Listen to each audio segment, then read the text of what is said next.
냥 제지 모르는 형미 용존에 뭐는 심보는 거야. 바크르다는 감산도 싫으면 dostum 바트제잖아 기시험 차를. Today we are going to have a detailed discussion about the profound Analects. Actually, the Analects. This should prove to be very useful for many of us. Indeed, it should be extremely beneficial and advantageous. So, taking this valuable opportunity for everyone to thoroughly study and understand it together, I think is really quite necessary and important. In the past, maybe many people knew about the Analects, that it's very famous and widely known. But as for all the content contained inside, perhaps many people have never studied it.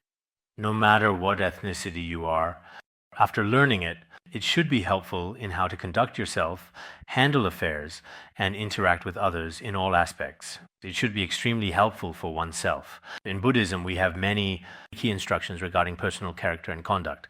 Actually, many of these fundamental principles are thoroughly discussed here as well, providing valuable insights. In certain respects, perhaps our Mahayana mind training methods, for instance, are basically the same in terms of their fundamental and essential key instructions. So this time, as we all study together, of course, when it comes to the process of studying, a few individuals might initially start out feeling curious, but then gradually lose their interest along the way. But some people remain very dedicated throughout the entire process. No matter what happens in the process, they have never given up on their studies and have never fallen behind. Some individuals, due to life and work reasons, may occasionally fall behind, but overall they still very much persist. So now, let us delve into a discussion about the profound and influential Analects. This Analects, specifically the on-learning chapter that we're discussing now, today we are covering chapter 12. Chapter 12 primarily discusses the concepts of ritual and harmony, specifically focusing on these significant aspects. First, it begins with Yuzi said. Yuzi, as mentioned earlier, was one of Confucius's prominent disciples. At that time, he said the following: "In the application of ritual, harmony is most precious." This was truly the inherent beauty of the way of the ancient kings. Indeed, here he refers to the profound ritual concept we are discussing. And in terms of the application of ritual, in fact, to create and establish harmony, to form and maintain peace, is most precious and valuable because of this particular way of ritual propriety and ceremonial conduct was actually practiced and diligently applied by ancient sages such as Yao, Shun, and Yu, as well as many other revered ancient kings. They all consistently relied upon such profound rituals to effectively govern their respective countries and maintain societal harmony. So for every single truly individual nation, or for every ruler, this is indeed the most admirable and exemplary kind of conduct that can be observed. This is primarily because some individuals, when they are in the process of interpreting what is commonly referred to as the ritual, often approach it with a particular perspective. Explain it as a profound and multifaceted form of art. Since the comprehensive scope of art can be quite broad and encompass numerous aspects, whether we talk about established rules, intricate rituals, or certain specific codes of conduct, in fact, these are also either a special kind of a physical art form or a very special kind of art in language. And even in our minds, it also has a certain degree of quality, like the reverence and respect we often talk about. This too is a unique form of art. So generally speaking, for a gentleman, the application of ritual, such as the distinctions between elders and juniors, superiors and inferiors among people, even though we all appear to be human beings, in reality, each person's true identity, each person's actual status, every individual person's rules and principles are completely different and distinct from one another. Like in the animal kingdom, as long as they can eat grass and consume food and water, that is already sufficient for them. But we humans have a rich culture and we possess ancient traditions. So the practice of ritual is actually about peace, or you could truly say harmony. In terms of our own bodies and inherent language, we have established rules and proper etiquette. And from the perspective of our hearts, we all share a culture of harmonious coexistence. This is truly the most incredibly precious thing in the entire world. Because of this understanding, all of these ancient sage kings and rulers throughout history, they also utilized ritual propriety and established rules and regulations, which are essentially what we now call modern laws and various religious precepts and commandments, are also forms of ritual, also a kind of etiquette. They use these to govern the country, use these principles to begin governing their own societies effectively. Both in small matters and in great, one may follow it, yet there are times when it will not work. Here he explains that whether you handle major affairs or minor everyday matters, this fundamental ritual propriety absolutely cannot be separated or abandoned. Etiquette is indispensable. If some people think that these principles are not necessary, then the things they attempt to accomplish will not be successful. Yet there are times when it will not work.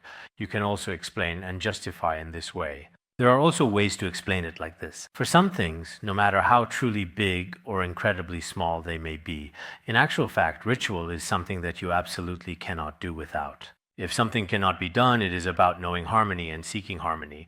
But if it is not properly regulated by ritual, it still cannot be fully accomplished. This essentially means that if matters are not carried out according to established ritual, then at this point it is merely a superficial pursuit of harmony for the sake of harmony. It is harmony just for the sake of being harmonious. It is not truly a culture with rules and rituals. It is just for the sake of everyone cooperating together. If everyone just gets along on the surface like this, then it is not being regulated by ritual. And in this case, things will not work out either. Nowadays, many people do not truly have the proper etiquette in relationships, whether it's between elders and juniors, or between teachers and students, or between fathers and sons, or between masters and disciples.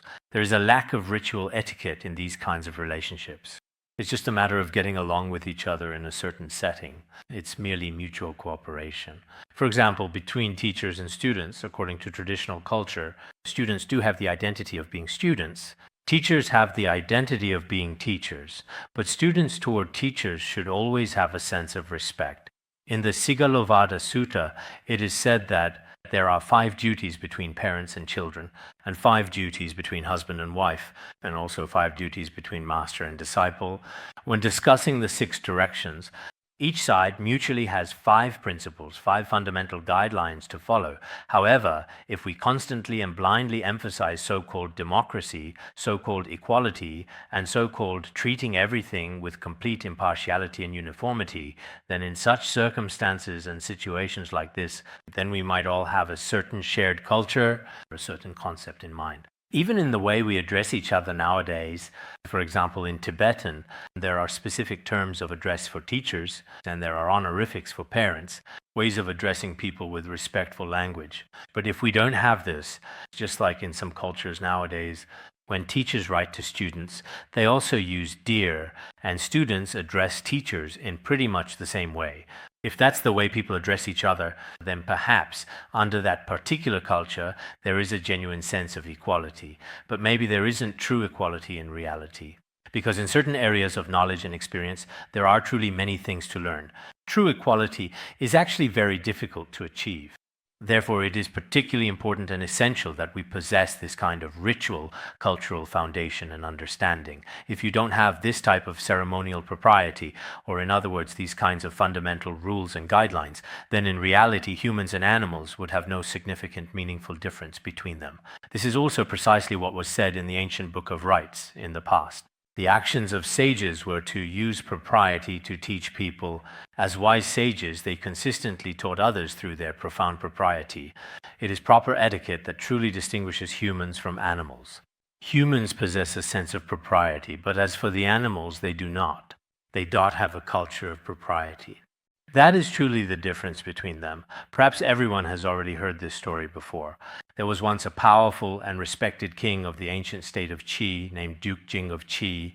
This powerful king on one occasion became quite intoxicated while leisurely drinking some fine wine. After he got quite drunk, he completely took off all his clothes and even his hat. Then, with a determined expression, he started beating the drum, creating a powerful rhythm. He ran around completely naked and openly exposed in public without any clothing. While doing this, he uttered these words. He asked his attentive attendants who were gathered below him. He said, as a powerful king, "Is it truly appropriate for me to behave in this manner purely for entertainment?"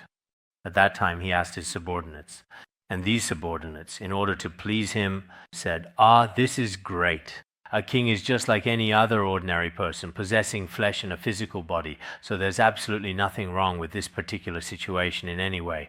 It's especially wonderful, very good. Then the king thought that his own behavior was indeed very good and commendable. He immediately summoned one of his trusted ministers, a very famous one named Yanzi, not the Yanzi from Confucius' disciples. He asked Yanzi to come over, inviting him to join in the festivities and enjoy themselves together. At that particular time, Yanzi was still formally dressed in his very official and ceremonial court attire, and he proceeded to arrive at the scene, presenting himself as requested. When he arrived and saw the situation, he saw that the king had completely abandoned all decorum and was behaving like this in front of others. At this moment, the king asked Yanzi, "Is it reasonable to act like this?" He thought etiquette didn't matter, and Yanzi could do the same. He invited, "Let's enjoy ourselves." Yanzi told him, "Your Majesty, you are mistaken. What you are doing is not right.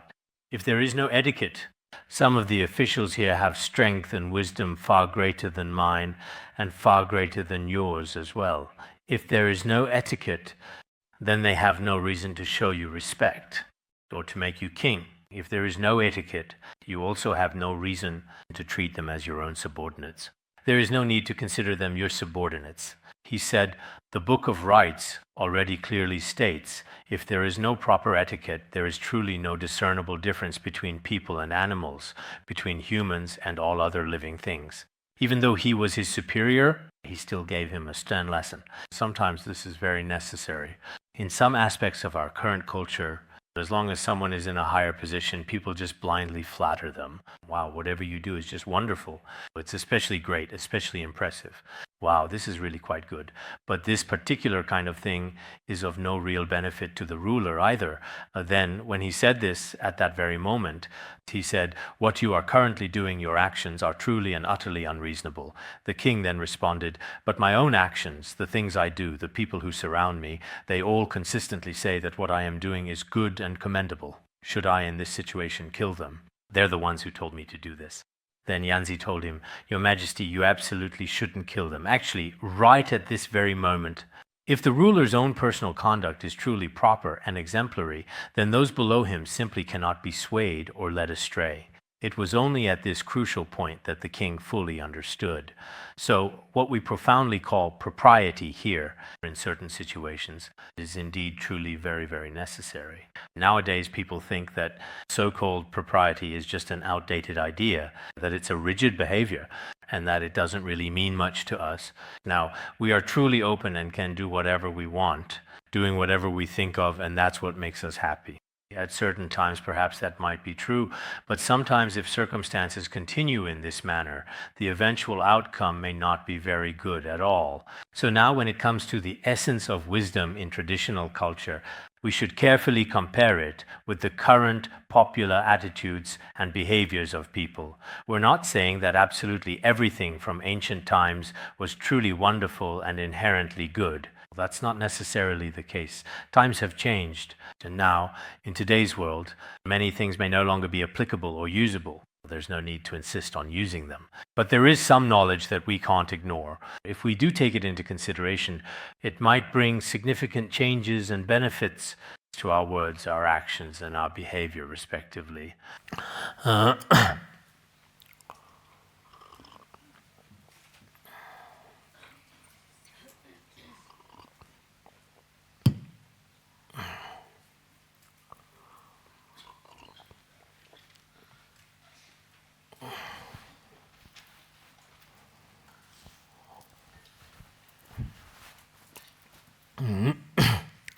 That officially concludes our discussion for Chapter 12. Next, we will proceed to talk about Chapter 13.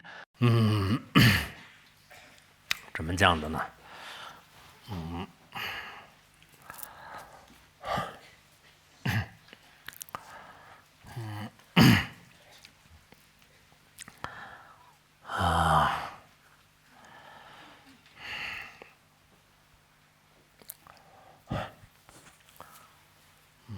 ？Yesterday, there were really some important matters at the academy that we kept discussing and meeting about until 2 or 3 in the morning. So I didn't get much sleep last night.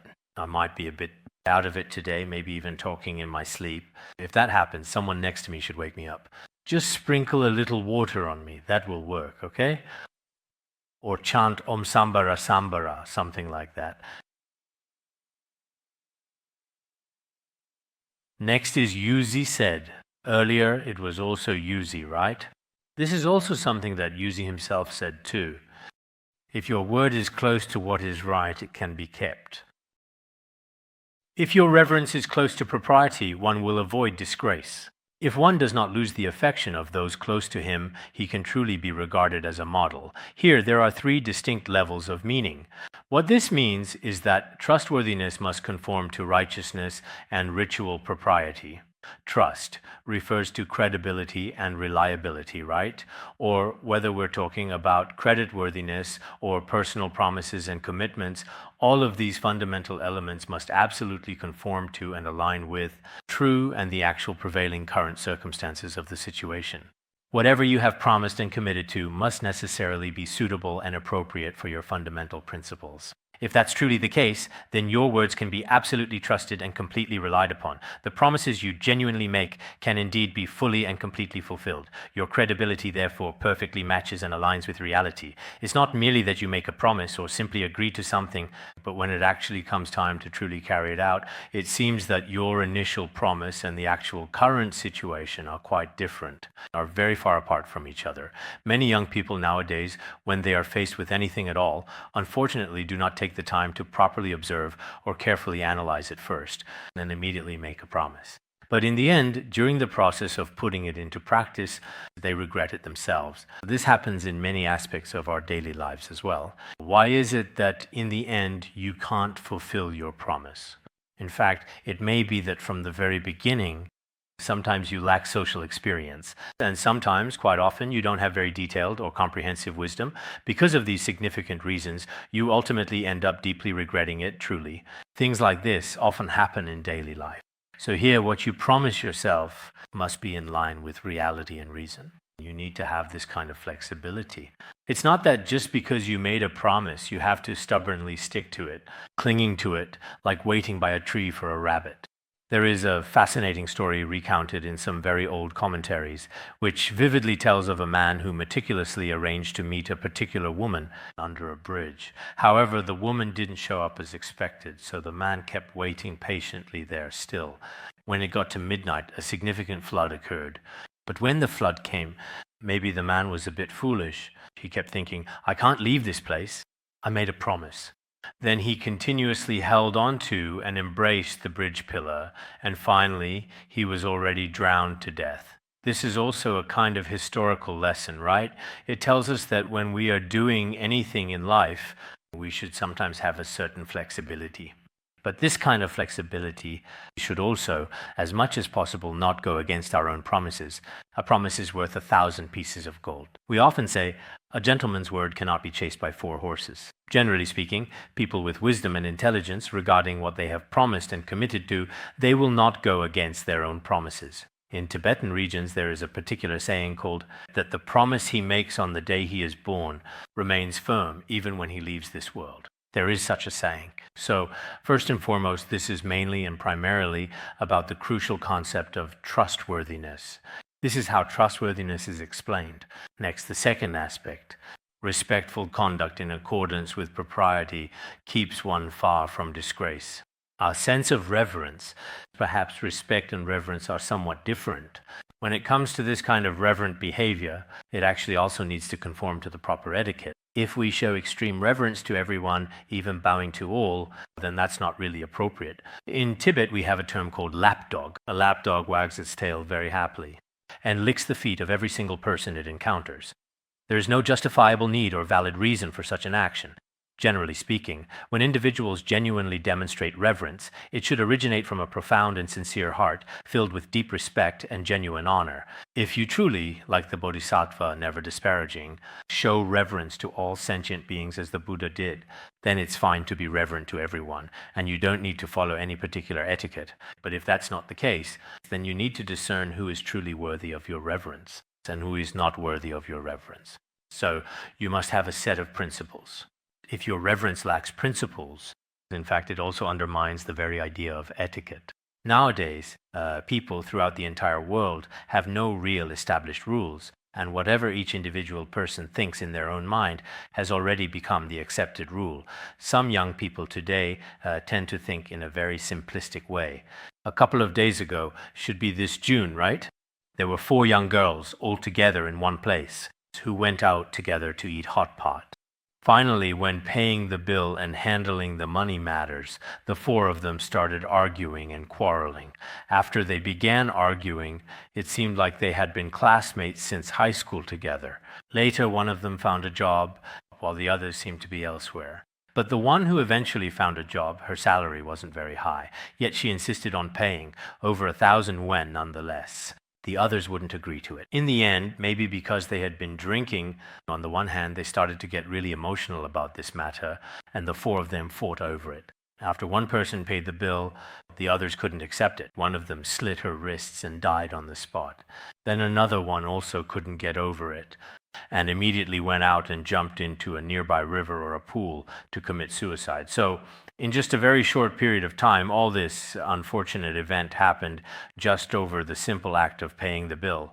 In the West, many people split the bill evenly. That might be a better way. Otherwise, everyone is generous, but no one wants to be generous. That's really not a good thing. Sometimes when we conduct ourselves or handle things, especially when we go out, it's best to first. Among us Tibetans, there's a saying. It is often said that friendships should indeed be close, but accounts should always be clear. That is how the well-known saying goes. So at first it seems like everyone has a generous heart and is willing to be open-handed. But in the end, people may feel dissatisfied inside. That's not good either. Actually, this is a kind of etiquette. Whether it's about finances or about relationships between people, in many aspects there are certain rules.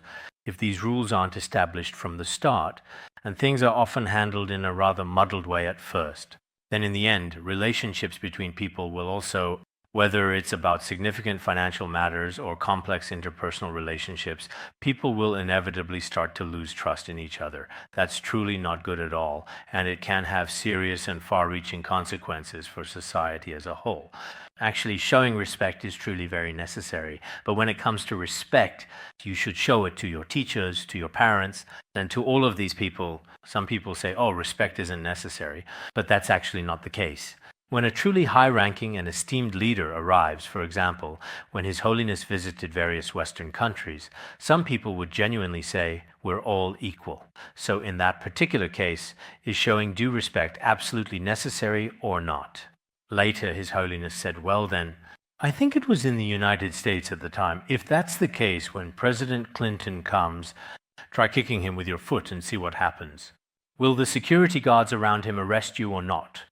His Holiness was joking. Sometimes, even though we emphasize equality, there are still times when true equality isn't possible, because in terms of wisdom, status, and even in terms of blessings and all good things, it's actually quite difficult for everyone to be completely equal. But we do indeed need a certain sense of propriety. If this propriety is taken too far, if we show respect for absolutely everything, I think that can be a bit rigid as well. In ancient times, people probably didn't have as many things to deal with in their daily lives. There were a lot more rules and etiquette between people. In our Tibetan region, sometimes there are especially many important rules and customs. For example, when pouring tea for someone with a ladle, it is customary to follow certain traditions. You can't lift it up. There are a lot of such rules. And when placing a cushion for someone, there are rules about which direction the cushion should face. Ancient people made things complicated. We find these customs hard to accept. These things don't necessarily have much significance. But for some things, people do need to have a sense of reverence. We humans are not like animals. Animals, after all, don't really have culture. As long as they have sufficient food, that is certainly quite enough for them, but people are quite different indeed. What appears to be etiquette between people on the surface, or established rules, is actually something that is deeply instilled into your very blood, truly making you quite different from all others. If you belong to a particular ethnic group, each nation and ethnic group has its own unique cultural genetic code that has been continuously instilled and deeply implanted throughout history. Therefore, we cannot simply take the imagination of modern people to completely deny these things. That wouldn't be reasonable either. On the other hand, if we accept everything without question, that might also be unnecessary. And there's really no need for that either. So when we study the Analects, It's not about applying everything directly to our modern lives, nor is it true that all ancient culture is unnecessary, or that it's all outdated thinking, so there's no need to abandon it entirely either. Therefore, if reverence and respect properly conform to ritual propriety and ceremonial principles, then one can stay far away from many shameful, disgraceful things. If you don't do this and show respect to everyone indiscriminately, bowing to everyone you meet, then that in fact is a very shameful thing. Now the third point, because he does not lose his kin, he can be regarded as a model. There are many different ways to interpret this. Some explanations say that yin here means kindness or grace, since it contains the heart, a radical at the bottom. Because for someone who possesses kindness, he does not lose the kind of genuine, heartfelt love that makes him truly approachable. In this particular case, you can certainly respect and look up to him, because when there is kindness, a profound and inherent goodness, there is certainly mutual affection between people, and with such affection, we can continue to reliably depend on each other and consistently keep showing mutual respect and sincere admiration for one another. This is one way to interpret it. There is another interpretation. This yin also inherently carries the significant meaning of marriage. When it refers to marriage, to getting married, in reality, there is actually a kind of loving relationship and affection within this concept. So when you have this love, if you don't lose this kind of approachable and intimate love, then you can also extend it to your race and ethnicity as well, and to your immediate kin and extended clan as well. Because through such a significant and meaningful marriage, through this profound and enduring kind of relationship, your own unique culture, your distinct ethnicity, and your established caste will be further strengthened and deeply intertwined with others. All these can be continuously passed down. It also has this meaning. There is yet another important meaning of yin, which is reliance or dependence upon something. By relying on and not losing these people who can be approached and trusted, by depending on and not losing this kind of approachable and trustworthy people, you can actually pass down and transmit your own cultural heritage to future generations. And you can also become worthy of people's respect, admiration, and reverence. It makes you worthy of reverence. In other words, relying on different people, whether they are people who have shown you kindness or people with whom you have emotional ties, or others whom you absolutely need to depend on, all these crucial people. In fact, you simply cannot afford to lose the vital connections and important relationships that exist between these individuals. These are inseparable bonds, inseparable relationships. And in this way, you can pass down and transmit both your personal cultural heritage and spiritual values. All of these important elements can be inherited and continued for future generations. Actually, this is also indeed a very distinct kind of culture. Between people themselves in general, we still need a form of communication. In fact, this is even more true in today's society. I think whether we are truly Buddhists or not, or non-Buddhists, what kind of world are we living in now? It's a world of cooperation. It's completely different from the past. Now, when we talk about where we live, most of us live in cities, and all these people live in high-rise buildings. That's why they're called concrete bugs. Little tiny bugs inside reinforced concrete structures, groups and groups just like ants. So this also requires cooperation. You see, we need property management and so many other things. Whenever we go out to do anything, whether it's business or studying Buddhism, many things require a certain spirit of teamwork, a collective spirit. So if a person can't manage their relationships with others, can't handle relationships with those above them, can't handle equal relationships, and consequently cannot truly effectively handle their relationships with those who are below them in this particular world. Unless they're like a Pratyeka Buddha, who practices exceptionally well and spends their whole life in a cave. But even if they stay in a cave, if they can't get along with anyone, they might not even have food to eat. Unless they are like the revered Milarepa, surviving solely on wild herbs and crystal clear water. But even that particular lifestyle is quite difficult to maintain nowadays. If one truly cannot manage their relationships with other individuals, then truly, whether it's spiritual practice or worldly matters, it will be very, very difficult. Therefore, when we study the Analects, we can clearly see the spirit of propriety, love, and benevolence everywhere. And these kinds of fundamental values, at such significant times, in fact, the profound words of the ancients truly emphasize that the relationships between people are very important indeed, whether it's relationships among relatives, between fathers and sons, or between close friends, or between husband and wife. These relationships, this intricate network of human relationships, was given great importance. So nowadays, for us as individuals, even if we don't talk about doing it for the boundless sentient beings of the world, even if it's just for our own benefit, we must handle our relationships with others very well indeed. As for human relationships, and as discussed in the Sigalovada Sutta, it mentions the 6 cardinal directions: east, south, west, north, up, and down. Please do not forget this concept. We are always the central people who are positioned in the center. Above us are our parents and relatives. I am now carefully translating this sutra into the Tibetan language. The Sigalovada Sutta will be fully translated in just a few days. I think previously it simply did not exist in the Tibetan language at all in any form. Translating it into Tibetan is still very meaningful, because in Tibet, people place great importance on the teachings of the Buddhist scriptures and the instructions of the great masters of the past. It is truly a place where these are highly valued. They genuinely treat them as a kind of spiritual wealth. So I think if many people can handle their relationships in all directions, up, down, left, and right, very well, then their lives should be quite happy and truly fulfilling indeed. This is very important. This is the principle discussed in this chapter.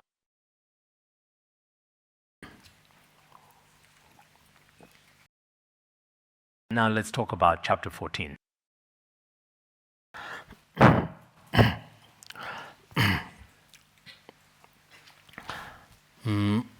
In chapter 14, the master said, now Confucius begins. It seems that most of the time Confucius lets his disciples speak, and then he himself comes out for a while, which is quite interesting. He takes a break for a bit and then comes out again himself.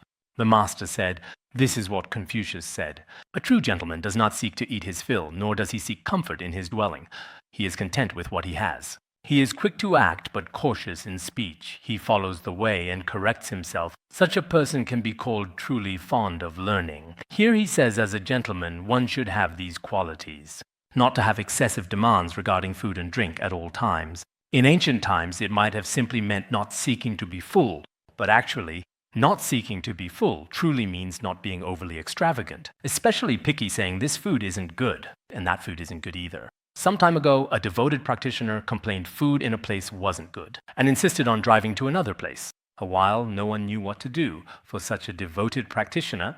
Then there would be no way to stay and continue living there anymore, because every single day he would never discuss what we call sincere motivation and spiritual intention, but instead spend all day long arguing and fighting over just having one meal like this. This is really not good. Sometimes as people, we may have certain expectations for our food, and if it's not done well, we won't be satisfied either. I also care a lot about many of our public services, such as whether it's the communal dining halls or other such areas, whether it's the devoted and dedicated staff or many others. We really should take this seriously and do it well. I care a lot about this aspect, but I'm not demanding that things absolutely have to be done in a very specific and certain way. Actually, some people truly. As spiritual practitioners and cultivators, we also cannot have excessively high expectations and demands for various matters and circumstances. Just like during our first several years when we initially arrived here, we were basically living at Larung. All 3 meals were just a bit of tsampa. It was like this for 2 or 3 months at a time. This included some Han Chinese Dharma friends who came with us back then. At most, they might have had a little bit of food, but there were absolutely no vegetables. For several years, we couldn't even hear the word vegetables mentioned at all.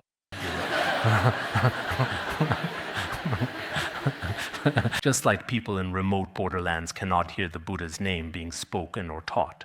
At that time, I visited the homes of many Han Chinese Dharma friends, and during these visits, I observed their living conditions. I saw that they typically had a little bit of rice, which was a staple food, and sometimes there were lots of chili peppers in bottles. After they had cooked the rice, they would then proceed to mix in a small amount of chili pepper, which is what we now commonly refer to as duban, a fermented chili bean paste that is a fundamental ingredient in many regional cuisines. This is duban chili, isn't it? You were the same?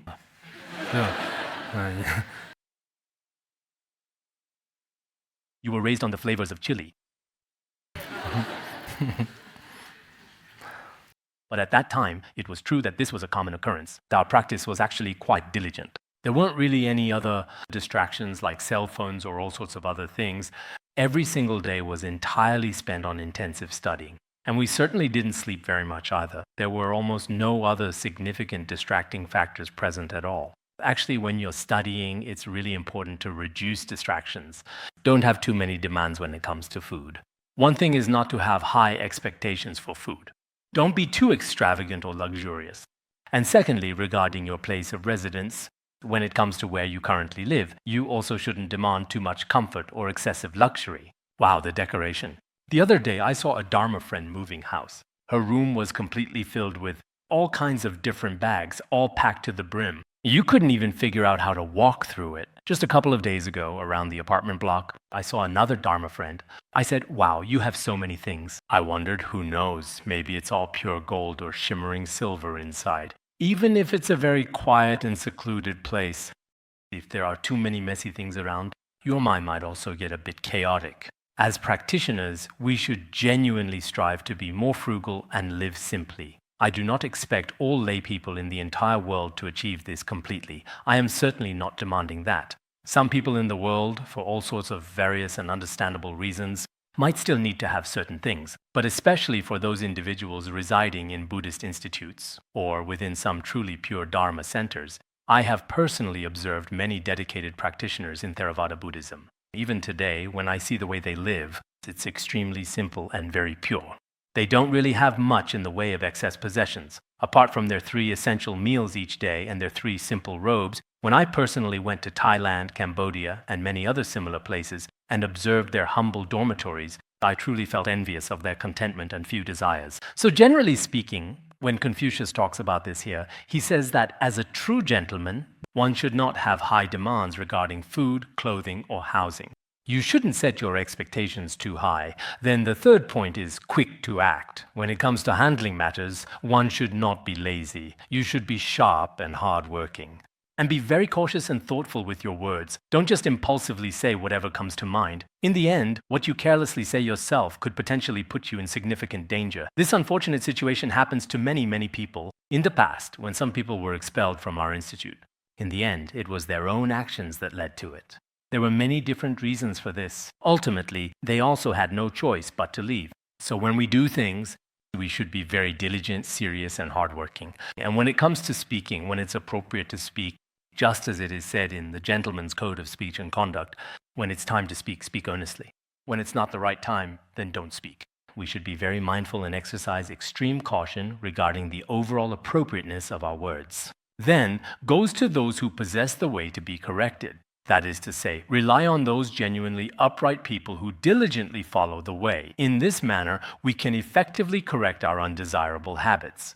Actually, what is being said here is, as Mahayana practitioners, this is basically how we should also be as well in our daily lives. One aspect is not to be too demanding about food and clothing. Also, whether in our actions or in our motivation, we should be very earnest. We should be extremely cautious in our speech. And we should frequently rely on good teachers, those virtuous and knowledgeable teachers. So in this case, what is this called? This can be called being truly fond of learning. Here, the term fond of learning means having very modest needs in your daily life and routine, being very earnest in one's actions, having a great love for knowledge, and often enjoying the company of wise people and virtuous people, frequently being together with them. Such a person can be called fond of learning. In fact, Confucius was someone who was very fond of learning. Earlier it was also said, never tired of learning, never weary of teaching others. This was probably mentioned before as well. It is also discussed in our Analects. It is widely said that the great Confucius had another diligent student who was also very much fond of learning, named Yan Hui. Yan Hui was among his 3,000 disciples, or among the 72 distinguished ones. When others asked, among your disciples, who is the most fond of learning? He replied, oh, the one most fond of learning is Yanzi. Unfortunately, he has already passed away. He himself explicitly stated this as well. There was also a notable individual named Kong Wenzi. Kong Wenzi was also exceedingly fond of learning and acquiring knowledge. We have a saying called, not ashamed to ask those below oneself. He was not embarrassed to ask questions of those beneath him. As long as he could gain knowledge, he would seek advice from anyone. So Confucius was a person who truly loved learning very much. This kind of admirable spirit of loving to learn is also very much needed in our current era. It is still very necessary. But it is not very common at all, because nowadays, whether it is the extreme and rapid development of material things or people's particular and intense pursuit of material things, it has become a significant aspect. This is indeed the kind of era we currently live in. It is widely said that in the past nearly 100 years, in many places, poets and literary figures have basically not emerged. Even Buddhist scholars have basically not appeared at all in any form. What is the reason for this? Why can't people today write poetry? Why can't people nowadays create genuine literature and literary works? Why is this happening?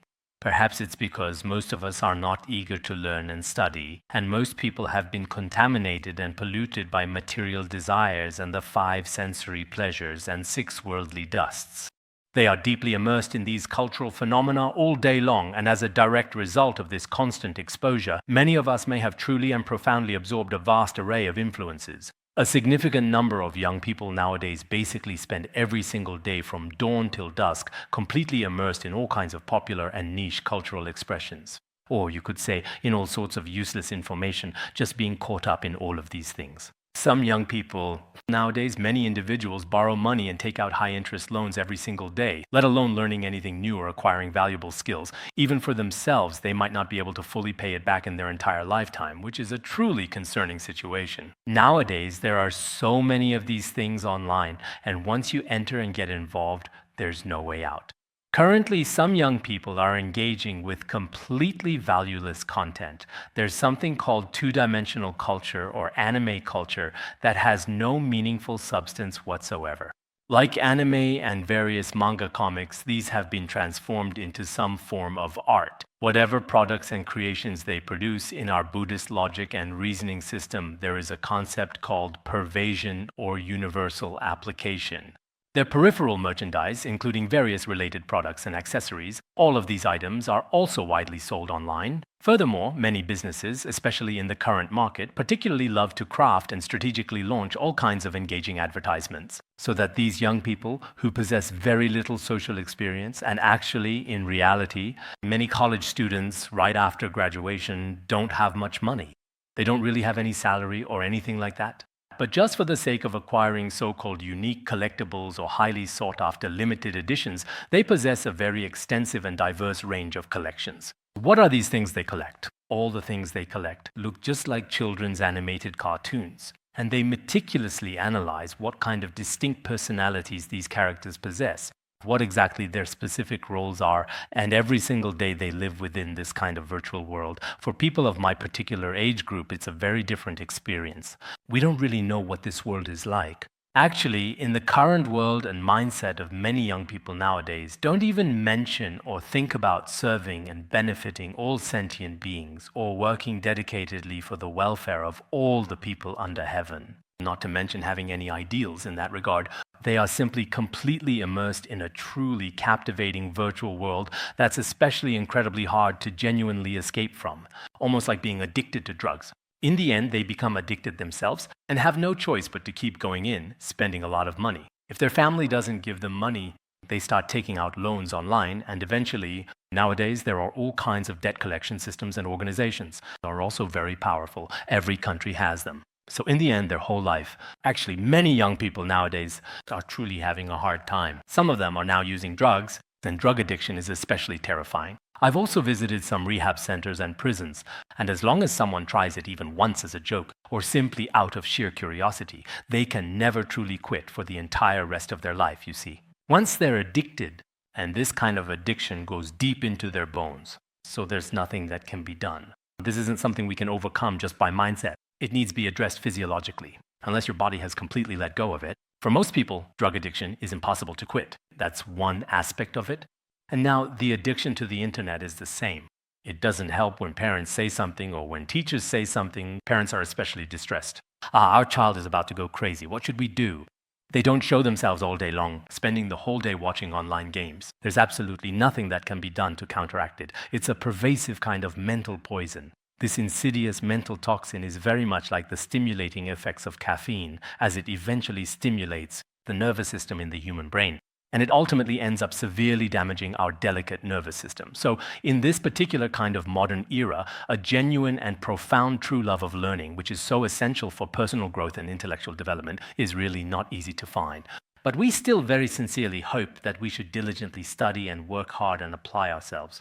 For example, in the biographies of eminent monks, there was Master Huiyuan in the past, Actually, the story of Master Huiyuan is quite deeply touching and truly inspiring. Master Huiyuan, the first patriarch of the Pure Land School, his esteemed teacher was the venerable Chan Master Daoan. When he formally took him on as a devoted disciple, Huiyuan was, in fact, still very young in age. But Master Huiyuan, in front of his teacher, listened to the Dharma for 3 years. In the very end, his wisdom became truly very mature. Moreover, he was willing to practice asceticism, living a particularly simple life. But he was very especially diligent in the Dharma, practicing truly in purity and diligently. In the end, he ultimately received and fully absorbed all of the profound and insightful teachings of the esteemed Chan Master Daoan. When he was about 24 years old, he relied on his own strength to expound on the true nature of prajna. Sometimes he would even use the teachings of Zhuangzi to explain things. At that time, he was very famous. Later, Chan Master Daoan also said, "My dear Huiyuan, in the future world, my profound teachings will undoubtedly spread widely and extensively throughout the entire country, reaching every corner and every heart." He said, "The only hope lies with Huiyuan." Indeed, it was thanks to his significant efforts that many profound Buddhist teachings, primarily focused on promoting the Pure Land Dharma, were widely spread. Actually, if a person in the process of studying and learning is not controlled by these distracting factors, I also truly and sincerely hope that all of us, regardless of whether you are a layperson or ordained, in the very process of seeking further knowledge, should not set too high demands for your lifestyle.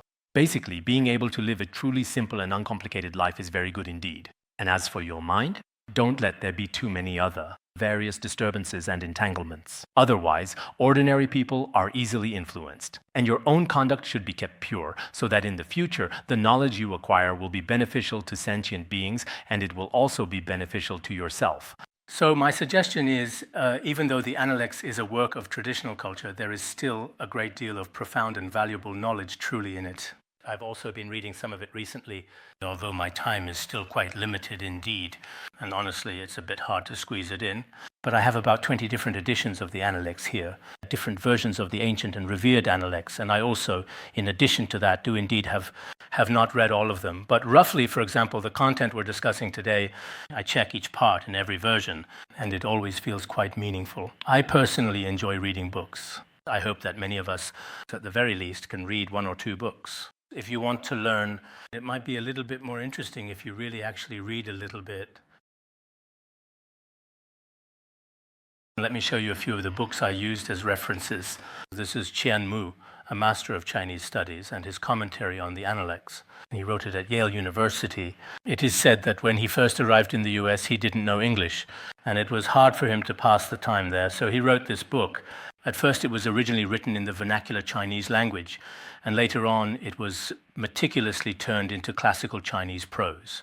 There's also Master Wuyi's work, which meticulously studies the Analects from a distinctly Buddhist perspective. The content presented is rather traditional in its approach. This one is by layman Li Bingnan, who explained it word by word and sentence by sentence. He also cited teachings from the 4 books and 5 classics. There's also Nan Huaichin's alternative interpretations of the Analects. His explanations are quite detailed and thorough. There's also The Wisdom of Confucius, a significant work, and other important books like An Explanation of the Analects, among others. I don't have enough time here to discuss them all, but at the very least it's good to refer to 1 or 2 books. Okay, goodbye.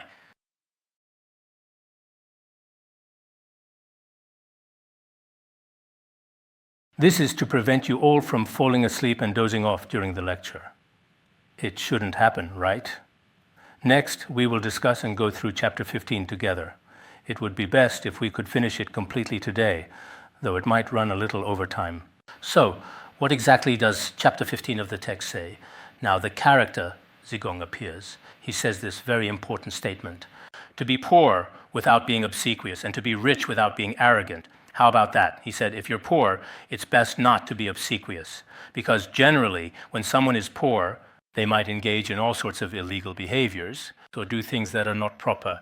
So for a poor person, isn't it best not to be obsequious? And then for someone who is wealthy and noble, generally speaking, they tend to be arrogant and proud.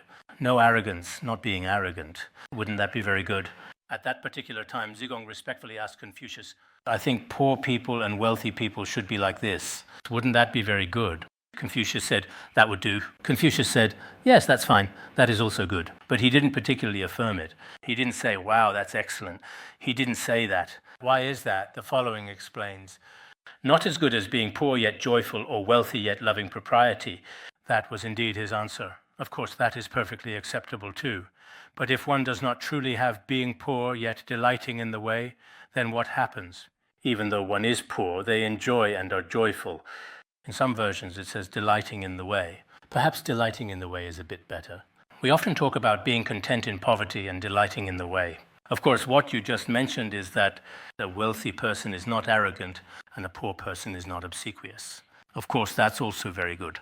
But still, it can't compare to what? It can't compare to a poor person who not only isn't obsequious, but also makes progress on that basis and delights in the way, who loves the goodness and beauty of the way. This is considered truly excellent. And then for a wealthy person, not only is he not arrogant, but on top of that, he also understands propriety and rules. As a wealthy person, even if he isn't arrogant, if he doesn't understand anything, is dull, and only has money, if he has nothing except money, even if he's not arrogant, that's still not good enough. He still needs to understand the rules. Wouldn't that be even better, perhaps, for everyone? He said, compared to this, that's very good. Then Zigong said to him, there's a certain line in the ancient book of songs that's Jing, like cutting and filing, like carving and polishing. I have understood your deeper meaning, Confucius. Actually, what you are talking about is just like a line from the book of songs, which says, like cutting and filing, like carving and polishing. Isn't this the same principle? We need to learn step by step to cultivate ourselves in stages. What does this mean exactly? When we explain this passage here, there are different interpretations. The term ruchi refers to the meaning of cutting or carving here, cutting. Some explanations say it is parallel. For example, with some bones, you cut them precisely. For ivory, it's filing, a delicate process. For jade, it's carving, requiring great skill. And for stone, it's polishing to achieve a smooth finish. He uses different materials, each with its unique demands and techniques, and relies on these established methods to refine them. This particular kind of approach is different for each one. What he means to say is that whether people are poor or wealthy and prosperous, different individuals possess their own distinct merits and virtues, different practices, different ways of learning. This is also very good. That's one layer of meaning. There's another layer of meaning. For example, when working with jade, first at the very beginning, you need to cut. Originally, it's just a large stone block, so he uses cutting techniques to create the general basic shape and form. Then comes filing. For filing, you use a file to proceed with the process. Maybe its head, its body, its legs, and its hands. You know, for example, these gradually start to truly take shape. This process is called filing. Then for carving, you meticulously use the very finest tools, including the eyes, the mouth, and all the intricate facial features. Everything is expertly carved in great detail. This is called carving. After everything is finished and finalized, you then start to polish it. So in a certain sense, it's very much like a wealthy individual who, at first, is not arrogant or conceited, and then gradually learns proper manners and refined etiquette, gradually progressing step by step like this. That is truly a good and noble person. The poor person at first is not obsequious either. So what exactly does he truly understand about this? He understands that on this foundation, he can begin to find joy in the way. Step by step, it's in Buddhism, where you first talk about the common preliminary practices, then the uncommon. And when it comes to Vajrayana, there are also uncommon and common preliminary practices. Finally, you reach the main practice. As for the main practice, it is the true form of practice. At the very beginning of this kind of practice, we might not be able to create or make it ourselves very soon, but actually, as long as you have clear goals and a vision, it is indeed possible to achieve. In the past, it should have been in Italy, I believe. Italy has a famous sculpture called David. This David sculpture is also very well known and renowned worldwide. You have probably heard of it before, right? In the past, there was an artist named Michelangelo. He was indeed the talented sculptor who skillfully crafted it. He actually made it when he was 26 years old, I think. At that time, in the courtyard of a church, there was a large stone block that had been there for over 20 years. They thought it was quite an eyesore and wondered what to do with it, and whether there was a skilled sculptor who could truly make something remarkable out of it. Later, it was widely said that Michelangelo, the renowned artist, when he was still quite young, in his early 20s, sculpted it into the famous David. Speaking of David, there is actually a very important and significant story about him in the Old Testament biblical scriptures. In their religious tradition and biblical faith, he was truly considered a very great and mighty warrior hero. This was approximately around 1010 BC or thereabouts. When we actually visited Jerusalem, there were actually many different stories about David told everywhere throughout the city. Of course, his classical artistic representation and sculptural image is traditionally depicted as nude. You don't need to look at screen. I don't have this particular photograph to show you here. Actually, when we're speaking from a Western cultural and artistic perspective, like especially during the Renaissance, there were many sculptures, particularly those with profound cultural significance, that also appeared remarkably lifelike. Of course, perhaps for those individuals who diligently follow Confucian thought, and indeed some people who deeply study Confucian culture, are relatively conservative, or you could say they truly follow established tradition. Whenever they happen to encounter some Western sculptures, they often find them to be especially rare and quite hard to fully accept. When it comes to taking photos, they don't dare to take pictures at all. This includes going to Bhutan. Bhutan also has some similar images, various different sculptures. This also includes the Tibetan Buddhism. There are some particular Buddha statues in certain temples which actually carry some religious significance and also have a certain cultural meaning. But if someone grows up within that particular culture, they simply wouldn't feel that this is either something strange or something that would cause them any affliction or lead to any wrong views. They absolutely wouldn't think that way. When you go to Bhutan, the Bhutanese people see these symbolic and meaningful images as something completely natural and inherently familiar to them. And then when you go to various Western countries, you will find that in many educational schools, public libraries, and cultural museums, you'll find all kinds of statues, including those of the Virgin Mary. People all see these things as it is something that is considered completely natural, righteous, and absolutely taken for granted as a matter of course. But perhaps each of us grows up in a completely different environment. In some specific places, now because of the influence of Western culture, people tend to be more open-minded. So there might be a bit of that. But actually, it's not really a question of being open-minded or not. In fact, when it comes to our very own bodies, in the West, much of the beauty of the human form is often regarded as truly a form of art. And whether they are sculptors or painters, when they meticulously create these magnificent statues or make these images, they are drawn by a certain cultural attraction. Earlier, I mentioned the magnificent statue of David.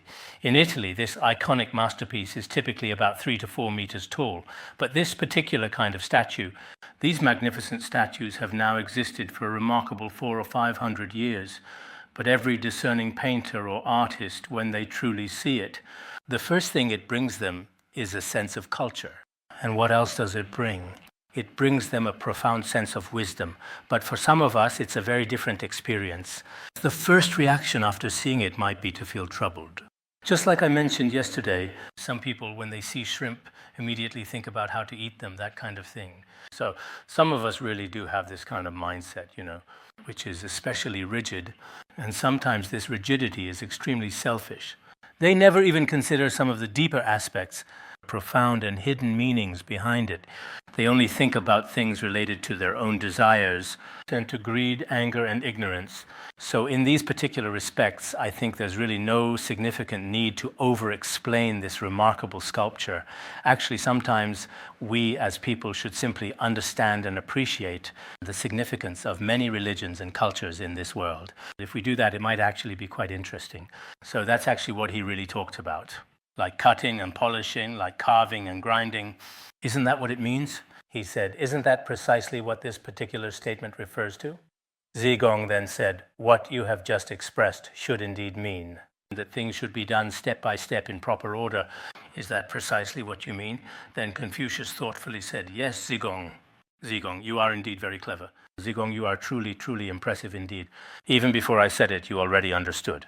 You truly are a very sharp-minded person, a truly good disciple. Confucius was pleased because he basically understood the full meaning of the situation. He said, now I can discuss the Book of Songs with you. He said, now at this moment I can certainly teach you the Book of Songs. As for the Book of Songs, at that time it represented the highest level in Confucian studies. You don't even need to practice the preliminary stages. I can go straight to teaching you the very main and most important practice immediately. By telling you about the past, you can understand the future. If I tell you about some of the sequential methods from the past, you will certainly understand. Then you can directly understand things that will happen in the future. You can truly infer many significant things from just one single example. You truly are exceptionally sharp-minded. That's absolutely excellent. At that particular time, Confucius held a very, very high opinion of Zigong indeed. He had a certain level of insight. Because when it comes to the Book of Songs, some scholars, when interpreting it, it's not just the ordinary poetry we talk about. There are very deep and profound implications hidden within it. It truly represents a state of high-level insight. So at that time, Confucius wanted to pass on something to him, saying, now I can teach you the highest and most profound secret technique. Could you please tell me a secret technique, if you don't mind? I said, what? Just a profound secret technique. Some of them began to look around here and there, eagerly asking me, could you possibly tell me a secret technique?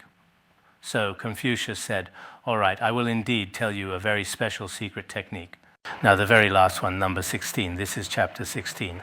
Chapter 15 has already been thoroughly discussed and covered. The final chapter, chapter 16. Chapter 16 in the end is still spoken by Confucius.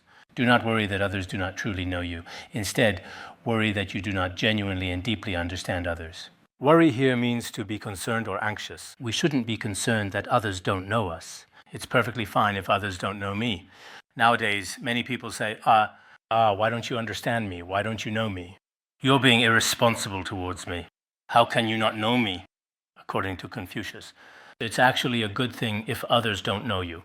Whether it's Confucius, Shunzi, or anyone else, if others don't know you, this is actually a state of spiritual cultivation. It's best if people don't know you, but you can't be ignorant of others. You should understand others. Why should you understand others? There are benefits for oneself and for others. If it's for your own benefit, when others don't know you, you can benefit yourself. If it's for the benefit of others, I need to know what's in their hearts. If I want to benefit all beings, then you must truly understand people's hearts. You may indeed know a person's outward face, but not their inner heart. If we only know about others superficially and just think to ourselves, oh, so that's exactly what they're really like, but in the end we don't truly understand them, then there's no way you can really help them. So in this respect, his view is actually quite different from many of our current ideas. There really is a bit of a difference. What is it like now? Nowadays, many people think, it's fine if I don't know about others. I really don't care. I don't need to know what's in other people's hearts. What does it have to do with me? But others must understand me. In order for others to know me, I might pay a significant price. Including now, in this digital age, on the internet, many individuals are actively self-promoting, diligently making their own compelling videos, just because they want others to know about them. Whether it's in our daily lives, for example, nowadays some disciples often say to their spiritual teachers that, you must surely know me. If you truly don't know me, that means you don't really consider me your devoted and loyal disciple. Did you completely and utterly forget about me? If you have truly forgotten, then I will not acknowledge you as my spiritual teacher. There are indeed people like this. But if we look at Confucius' true philosophy, there is actually a profound meaning here. For most of us, we insist that others must know us, understand us, care about us, protect and safeguard us, and truly help us. We genuinely want others to revolve completely around us and our needs. This is my demand. My biggest and most significant demand is that you absolutely must give to me, truly care about me, genuinely praise me, and diligently do all sorts of wonderful things for me. Many people around us, you must completely revolve around me. But as for myself, am I really truly good to others? Do I really care about others? Often the answer is no. So in the Sakya aphorisms, it is clearly said that one must always strive to truly benefit others. If you do not benefit others, there's no real difference between you and an animal. If someone in their daily life never thinks about benefiting or helping others in any way, then such a person's behavior is truly just like that of livestock and animals, only constantly seeking and pursuing their own personal food and drink and sustenance, which is really no different from what even ordinary livestock and animals are perfectly capable of doing. If you have no intention to help others and spend your days just eating, drinking, and having fun without any sense of values, then there isn't much difference between us and animals. So, as was mentioned earlier in the ancient and profound Book of Rites, if a person truly lacks proper etiquette, then there is a specific kind of animal, famously called the elk. This particular elk, for example, is often cited as having absolutely no inherent sense of ethics whatsoever. Even relationships like father and son can be mixed with the mother.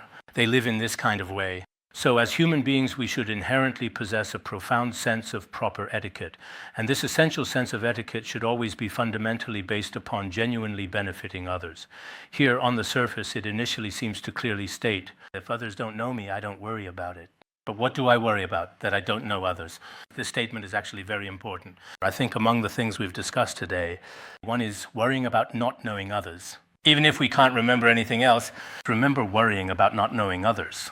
I worry, I am concerned that I do not know others, that I am not attentive to others. For example, if I am a person in charge, have I cared for everyone around me, everyone who is connected to me? From my perspective, in this regard, caring for others is very important. Whether others care about me or not, that is not so important. But in our actual current daily lives, there are still some differences. So at the very beginning, if other people do not fully understand me and I do not feel any resentment at all, am I not truly a gentleman? As mentioned earlier, if others do not understand me, I do not feel pain. If I am to be a gentleman, it doesn't matter if others misunderstand. But I cannot fail to understand others. I must truly understand others, and I must genuinely care about others. Actually, in some traditional Confucian thought, it is believed that, is there an altruistic mindset? It's not like in the way of the Bodhisattva, as it is just described there. It doesn't explicitly state how to benefit all sentient beings. But when it comes to caring for those around us, there is much that we can really learn from it, or that is worth remembering. There is a culture of genuinely caring for others, and as for this kind of culture, it is indeed truly remarkable. Sometimes we can also reflect on it from another perspective. If we take the time to understand it well, it can eliminate and remove many different afflictions from our hearts and minds. In the classical Buddhist text called the Sadharmas Martyu Pastana Sutra, there is a profound saying that goes, "A person who enjoys wealth and pleasure without becoming attached or indulgent is a wise person." It says that if a person truly enjoys a certain significant amount of wealth and profound happiness, and after experiencing this wealth and happiness does not become careless and often cares for others, then this is a truly wise person. And if we are not like this, then often we really base our own happiness on others, very much so. We ourselves will also be very miserable.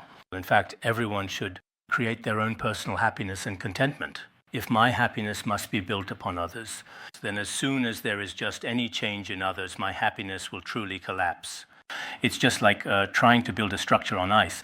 That would be scary. If my personal happiness and joy is built upon my own body and mind instead, then I myself can maintain complete autonomy and control, and I shouldn't need to worry about it at all. So we definitely still need to use a kind of profound wisdom and understanding to properly deal with this situation. So what is being discussed here? The Jue chapter has a total of 16 sections. Today we have finished discussing them.